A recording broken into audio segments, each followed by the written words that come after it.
Si-woo had defeated the yokai that had gone berserk. Si-woo is surprised. Was those martial arts? She hopes that is not the power that he had from the start. It was a technique that was created by humans in the end, as it is not made to match a monster's body and strength.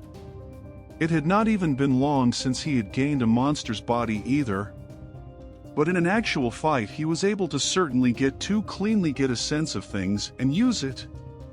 More than she thought, his potential was greater. So, she thinks about what more she needs to do from here now. Si-woo then says that for the time being he thinks that he has won, but surely, he would not have to eat it to clean it up exactly like she had said.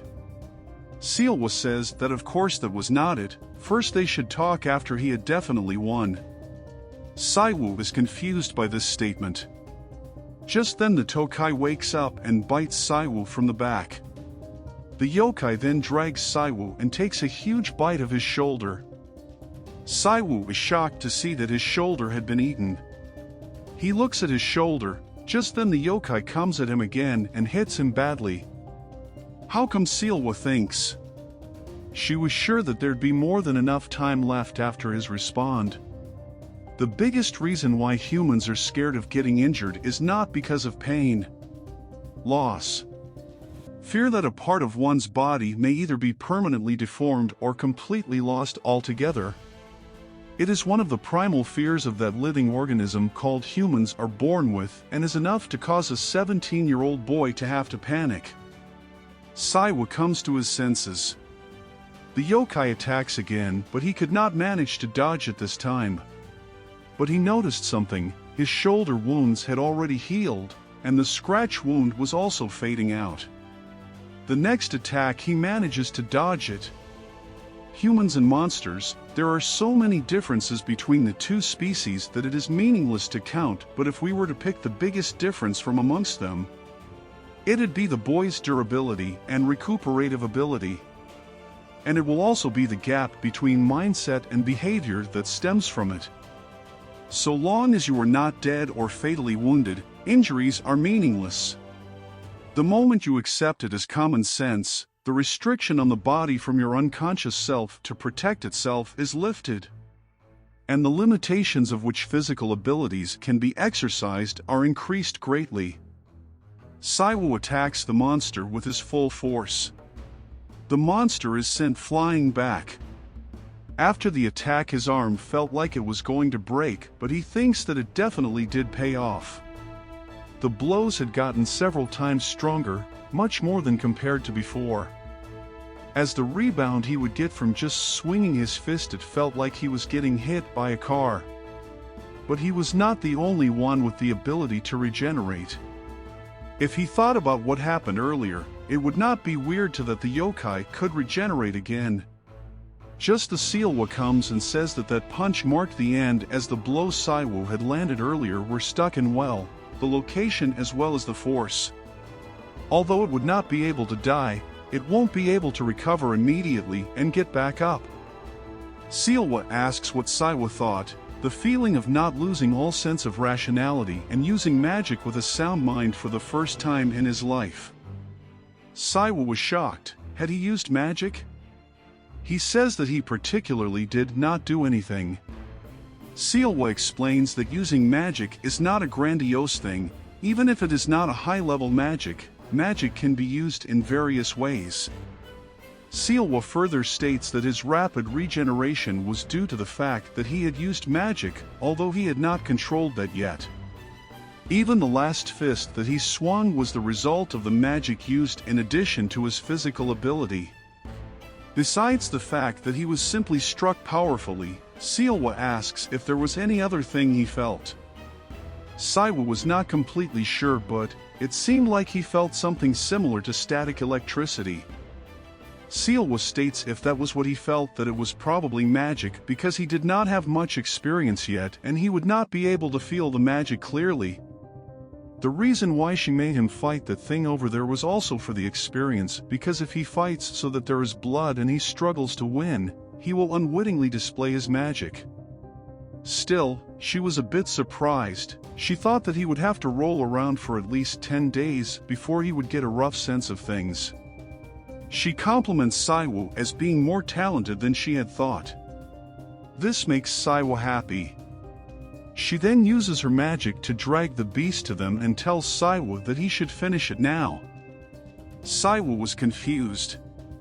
Si-woo asks if what he said about being prepared was true. She does think that it is a redundant question, but until now had he killed anyone, she asks. He answers none. Si-woo states that ending life in one go is best for both him and his opponent. If he just sloppily leaves fatal wounds, then it will make a last-ditch effort. Above the belly button. For the majority of the humanoid monsters, it's the pressure point as well as the internal cinnabar that the monster stores their magic. Gathering his magic, she suggests him to pierce it in one swing. Everything is hard during the first try. Much less the task of killing somebody.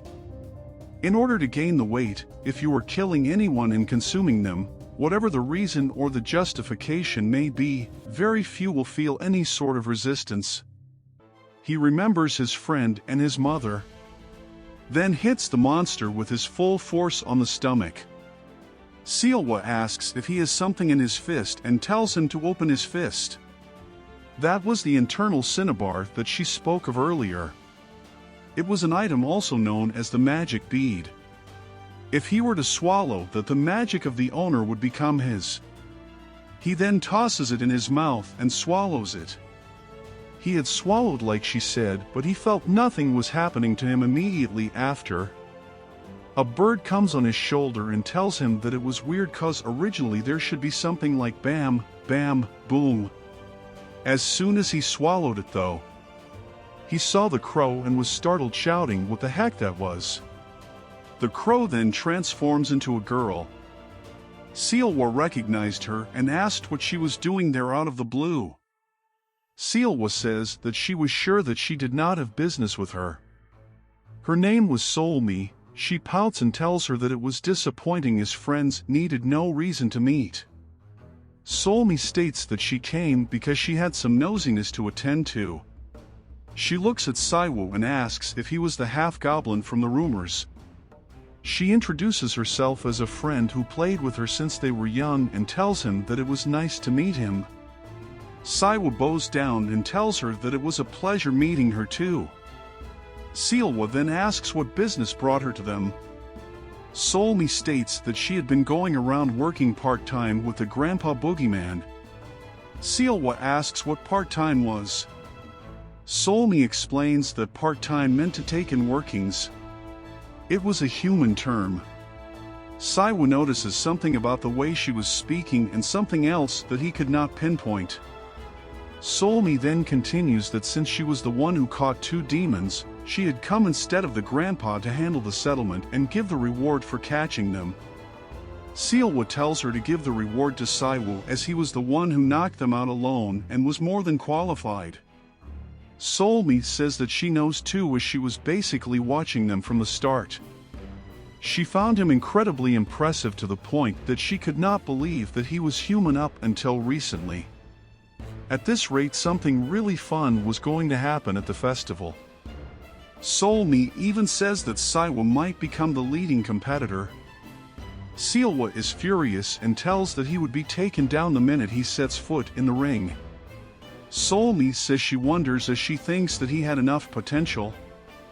Solmi then goes to Si-woo and tells him that she would reward him now. It had been a while, so she said that she would give him a choice. The chance to go home that instant and a chance to take a step forward as a strong monster. Smiling, Solmi asks which one Si-woo wanted. Back at the Earth.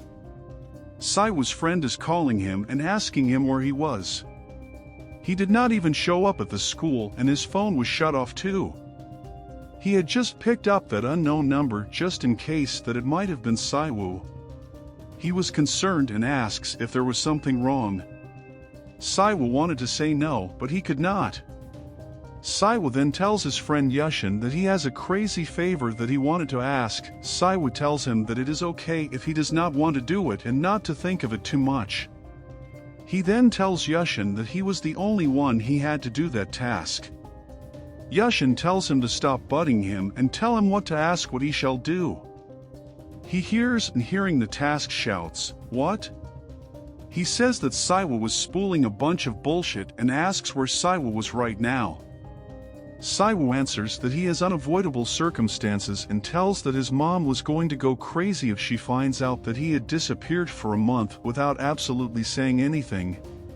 His mom's family was in Hanok, the traditional martial arts center. Si-woo asks Yushin to phrase it so that he went there for exactly a month to lose weight. Yushin tells that it was not a place that accepts regular people. Si-woo tells him that he knows, and it was really absurd and outrageous, and he knows that it is an inconvenience, but he really had no other choice, which is why Si-woo was asking Yushin this.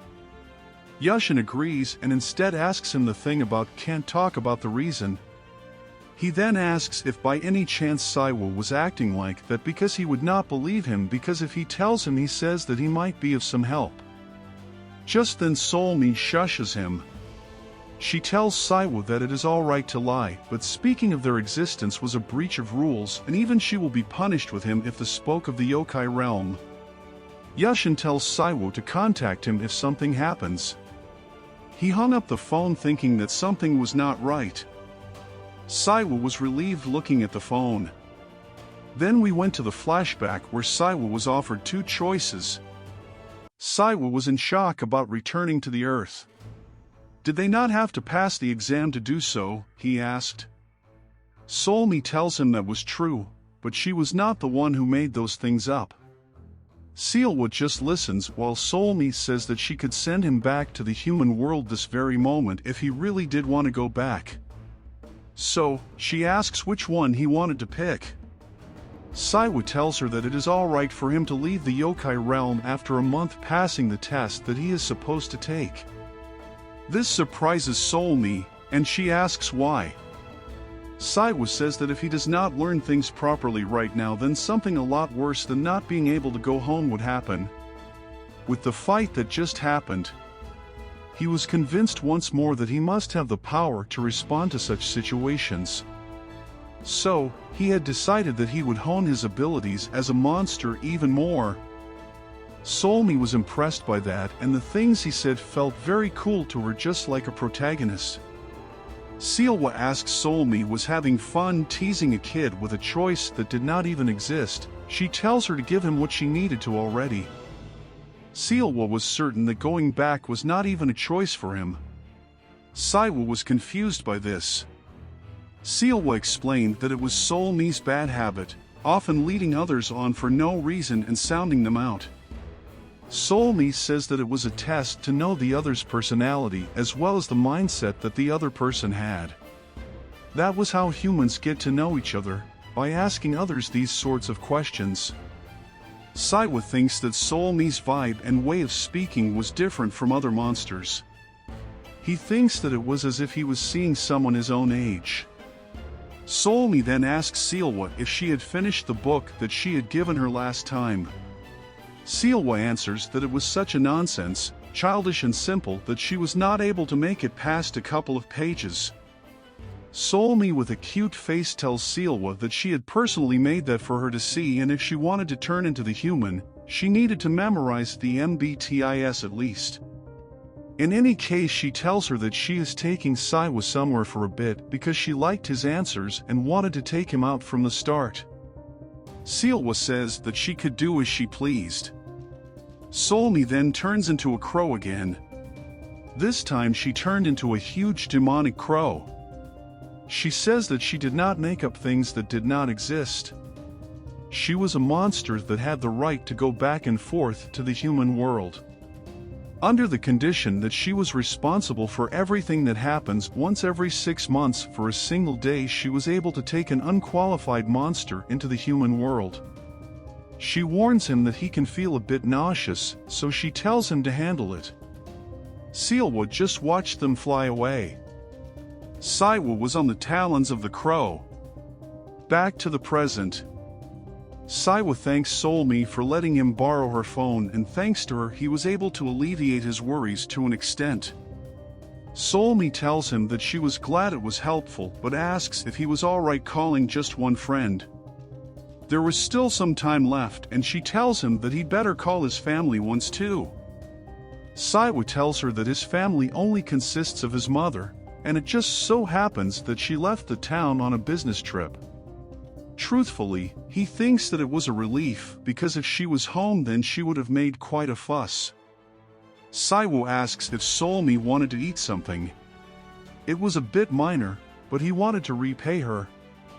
She then tells him that there was something that she really wanted to try, and it was something that she wanted to try the first time she made her trip to the human world.